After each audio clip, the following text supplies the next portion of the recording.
Rockstar just dropped something. No trailer, no gameplay, but I'd argue what they just released is more important than either of those things, because it's the first time in the entire GTA 6 marketing campaign that Rockstar has officially committed to a date. The official cover art for Grand Theft Auto 6 is here. Pre-orders open June 25th, and buried inside this image are details that most people are completely missing. I've spent hours going through every single panel, and what I've found changes how I think about this game. Let's get into it. Let's start with the biggest confirmed detail, and I mean confirmed for the very first time. We finally have their full names: Lucia Caminos Jason Duval. That's not a small thing. Full surnames in GTA are deliberate. They carry cultural identity, backstory, and connection to the world. Lucia Caminos. Caminos means roads or paths in Spanish.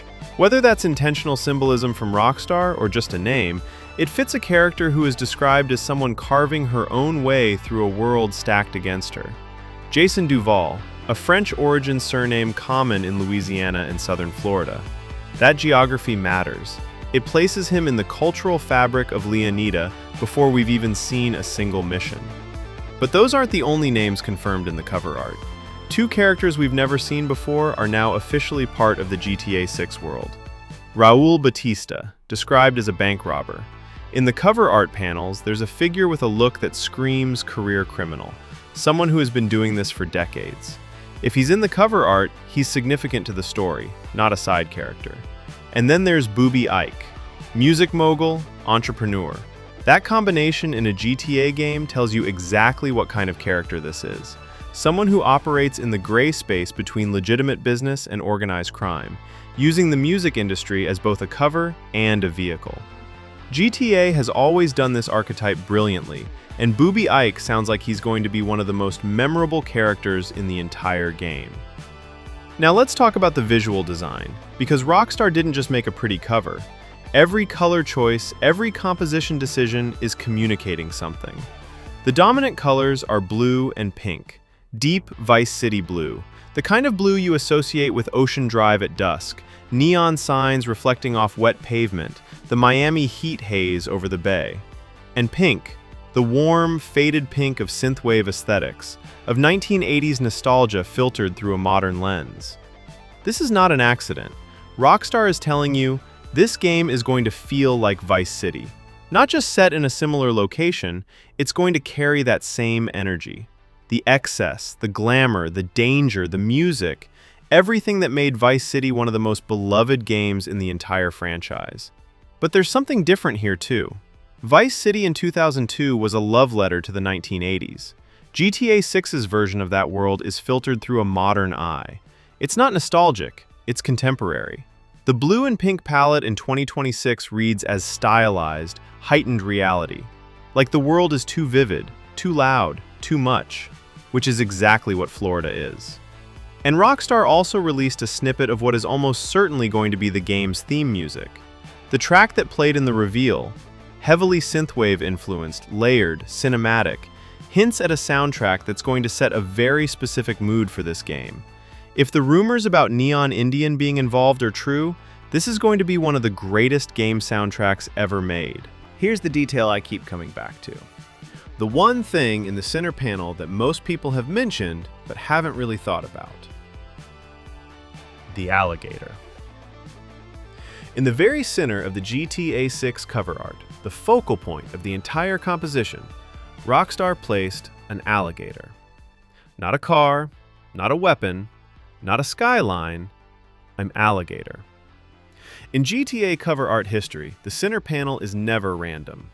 GTA 5's cover showed the three protagonists against the Los Santos skyline, communicating immediately that this was a story about three people in a city. The center panel is the thesis statement. So what is Rockstar saying by centering an alligator?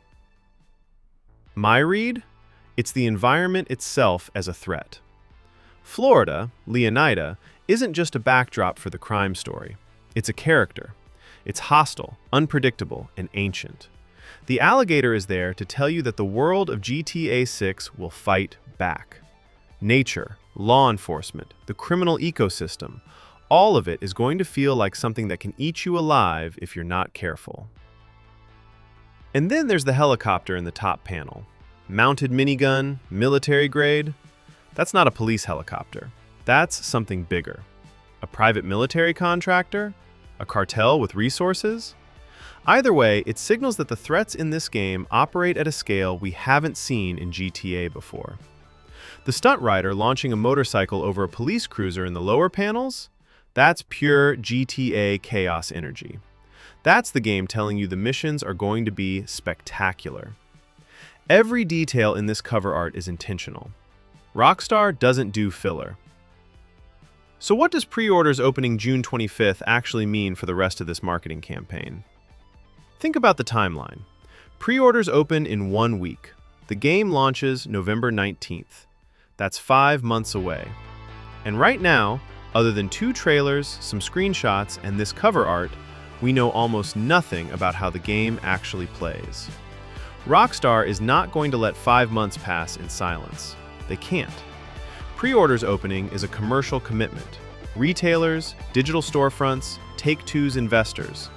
All of that machinery only makes sense if a major content drop is coming very soon to justify those pre-orders. My prediction? Trailer 3 drops within the next few days. The marketing timeline makes no other sense. Cover art and pre-order date now. Trailer 3 and full gameplay reveal next. Then probably a direct or showcase event in September or October before launch. The wait is almost over. And when Trailer 3 drops, I'm going to be breaking down every single frame, every hidden detail, every character, every location. That video is going to go up within hours of the trailer going live. If you're not subscribed yet, right now is the time. Because the next few months are going to be the most exciting period in GTA history. And this channel is going to be here for all of it. Subscribe, and I'll see you when Trailer 3 drops. Which, trust me, is not going to be long.